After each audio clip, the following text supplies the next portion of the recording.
Hi, Akhilesh. അങ്ങനെ നമ്മുടെ ഇന്ന് ഫസ്റ്റത്തെ വീഡിയോ ആണ്. നമ്മുടെ വീഡിയോ എഡിറ്റിംഗ് സീരീസിന്റെ ആദ്യത്തെ വീഡിയോ ആണ് ചെയ്യാൻ പോകുന്നത്.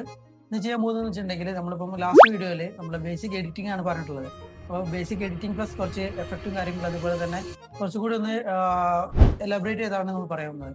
അപ്പോൾ ലാസ്റ്റ് വീഡിയോയിൽ നമ്മൾ ഇൻസ്റ്റാഗ്രാമിൽ കൂടിയും പോസ്റ്റ് ചെയ്യാനുള്ളത് കൊണ്ട് വളരെ ഷോർട്ടായിട്ടാണ് വീഡിയോ ഞാൻ പറഞ്ഞു പോയിട്ടുള്ളത്.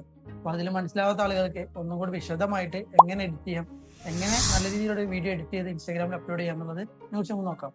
അപ്പോൾ അങ്ങനെ വീഡിയോയിലോട്ട് പോകാം. ക്യാപ്കട്ട് യൂസ് ചെയ്തിട്ടാണ് നമ്മൾ വീഡിയോ എഡിറ്റ് ചെയ്യുന്നത്.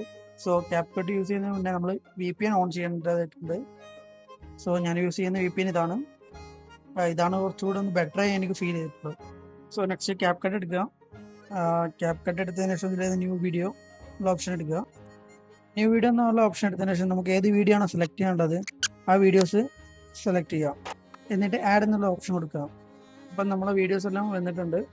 ഇനി നമുക്ക് ഇതിലേക്ക് ഓഡിയോ കൊടുക്കണം. താഴെ കാണുന്ന ഈ ഓഡിയോ എന്നുള്ള ഓപ്ഷൻ എടുക്കുക. നമ്മൾ ഈ വീഡിയോയിൽ നിന്നാണ് ഓഡിയോ എടുക്കുന്നതെന്നുണ്ടെങ്കിൽ എക്സ്ട്രാക്ട് ഓപ്ഷൻ ഉപയോഗിച്ചിട്ടാണ് നമുക്ക് എടുക്കാം. സോ ഞാൻ എക്സ്ട്രാക്ട് ഓപ്ഷൻ എടുത്തു. അതിന് ഞാൻ ഈ വീഡിയോ സെലക്ട് ചെയ്യുകയാണ്. ഇപ്പം നമുക്ക് വേണ്ട വീഡിയോയും അതുപോലെ തന്നെ ഓഡിയോയും വന്നിട്ടുണ്ട്. താഴെ കാണുന്നതാണ് ഈ ടൈം ലൈൻ. എഡിറ്റിങ്ങിൻ്റെ ഏറ്റവും ഇമ്പോർട്ടൻ്റ് ആയിട്ടുള്ള കാര്യമാണ് ഈ ടൈം ലൈൻ എന്നത്.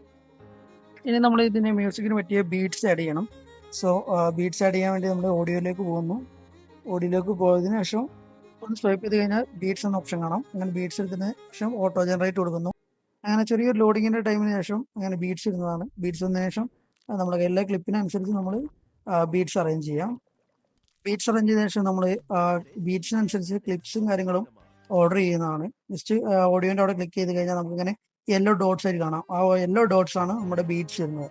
ആ ബീറ്റ്സിനനുസരിച്ച് ഓരോരോ ക്ലിപ്പും നമുക്ക് എവിടെയാണ് വേണ്ടതെന്ന് വെച്ചിട്ടുണ്ടെങ്കിൽ അതിനനുസരിച്ച് വെച്ച് സ്പ്ലിറ്റ് ചെയ്ത് നമുക്ക് ഡിലീറ്റ് ചെയ്ത് കളയാം.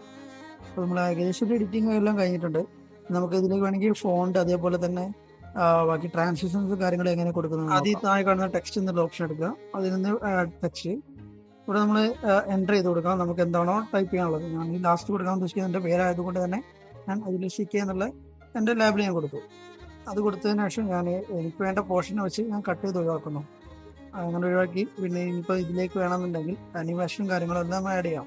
ആ ഫോണിൽ തന്നെ ഡബിൾ ക്ലിക്ക് ചെയ്ത് കഴിഞ്ഞാൽ ഇങ്ങനത്തെ ഒരു ഓപ്ഷൻ വരും. ഓപ്ഷൻ വന്നു കഴിഞ്ഞാൽ നമ്മൾ ഫോണ്ട് എടുത്ത് കഴിഞ്ഞാൽ നമുക്ക് ഏത് ടൈപ്പ് ഫോണ്ടാണോ വേണ്ടതെന്ന് വെച്ചാൽ ഇതിന് സെലക്ട് ചെയ്യാം. ഇത് ഒരുപാട് ഫോണ്ടും കാര്യങ്ങളും ഉള്ളതാണ്. നിങ്ങളുടെ അഭിരുചിക്ക് അനുസരിച്ച് ഏത് ഫോണ്ട് വേണമെങ്കിലും സെലക്ട് ചെയ്യാം. അതേപോലെ എഫക്റ്റ് എടുത്തു കഴിഞ്ഞാൽ എഫക്റ്റിലും ഒരുപാട് ടൈപ്പ് ഓഫ് എഫക്റ്റ് വരുന്നുണ്ട്. ടെക്സ്റ്റ് പിന്നെ ഇതിൽ വരുന്നുണ്ടെങ്കിൽ ആനിമേഷൻസ് നമ്മൾ എങ്ങനെ ഫോണ്ടുകൾ വരണോ അതിന് രീതിയിലുള്ള അനിമേഷൻ കാര്യങ്ങൾ നമുക്കൊന്ന് ആഡ് ചെയ്യാം. അതുപോലെ ഇമ്പോർട്ടൻ്റ് ആയിട്ടുള്ള ഒരു കാര്യമാണ് ട്രാൻസിഷൻ എന്നുള്ളത്. ഈ കാണുന്ന ടൈമിൽ തന്നെയുള്ള ഈ വൈറ്റിൽ വരുന്ന ഇതാണ് ട്രാൻസിഷൻ്റെ ഓരോരോ സ്പോട്ട് വരുന്നത്. സോ നമ്മളതിന് വൈറ്റിൽ ഏതെങ്കിലും ഒരു വൈറ്റ് സെലക്ട് ചെയ്ത് കഴിഞ്ഞാൽ നമുക്കങ്ങനെ ട്രാൻസിഷൻ എഫക്റ്റുകൾ കാണാം. അത് നമുക്ക് വേണ്ട എഫക്റ്റുകൾ നമുക്ക് ആഡ് ചെയ്യാം. നമുക്ക് 1-2 ഡെമോ കാണിക്കുന്നുണ്ട്.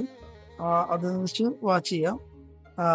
അങ്ങനത്തേത് വേണോ അല്ലെന്നുണ്ടെങ്കിൽ ഈ കാണുന്ന ഡെമോയിൽ നിന്ന് നമുക്ക് സെലക്ട് ചെയ്ത് നമുക്ക് ആഡ് ചെയ്യാവുന്നതാണ്. അതുപോലെ ഇമ്പോർട്ടൻ്റ് ആയിട്ടുള്ള കാര്യമാണ് ഈ കളർ ഗ്രേഡിംഗ് എന്നുള്ളത്. നമ്മളിപ്പോൾ ഇതിൽ ഫിൽറ്റർ ഉപയോഗിച്ചിട്ടാണ് കളർ ഗ്രേഡിംഗ് ചെയ്യാറ്. അതുപോലെ തന്നെ നേരത്തെ പറഞ്ഞതുപോലെ തന്നെ ഫിൽറ്റർ എടുത്തു കഴിഞ്ഞാൽ നിങ്ങൾക്ക് ഒരുപാട് ഫിൽറ്റേഴ്സും കാര്യങ്ങളും ഇതിൽ നിന്ന് കാണാം. അപ്പോൾ നമ്മൾ ഓരോന്ന് എടുത്ത് നോക്കിയിട്ട് നമുക്ക് ഏതാണോ മാച്ച് ആയി തോന്നുന്നത് അത് നമുക്ക് സെലക്ട് ചെയ്യാം. അങ്ങനെ ഏകദേശം ഒരു എഡിറ്റിംഗ് കാര്യങ്ങൾ കഴിഞ്ഞിട്ടുണ്ട്. നമുക്കിത് എക്സ്പോർട്ട് ചെയ്യാം. എക്സ്പോർട്ട് ചെയ്യാൻ മുകളിലത്തെ എക്സ്പോർട്ട് എടുക്കുക. ഇത് നമുക്ക് ഇൻസ്റ്റാഗ്രാം അതേപോലെ യൂട്യൂബിലൊക്കെ ഷോർട്സിൽ 1080p മതി. നമുക്ക് 1080p 60 നമുക്ക് സേവ് ചെയ്യാം. അതിൽ ഒപ്റ്റിക്കൽ ഫ്ലോ ഒന്ന് എനേബിൾ ചെയ്യാം.